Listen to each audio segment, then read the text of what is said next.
В Есильском районе Североказахстанской области активно продолжаются ремонтные работы на автомобильных дорогах. Общая протяженность дорожной сети составляет 505 километров. За последние 2 года восстановлено 63 километра республиканских трасс, 114 километров дорог областного значения и 115 километров районных. В 2024 году завершен средний ремонт участка автодороги от села Николаевка до села Покровка протяженностью 40 километров. Также в этом году реализуется средний ремонт участка трассы от села Явленка до города Петропавловска. Его длина составляет 90 километров. Общая сумма проекта превышает 14 миллионов тенге.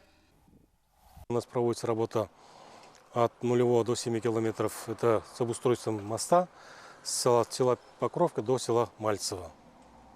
Также продолжается работа у нас от села Мальцево до села Илинка. Это у нас протяженность у нас получается 10 километров еще составляет. И у нас в этом году проведены ремонты в порядка 25 километров. В таких селах как Карагаш, Каратал.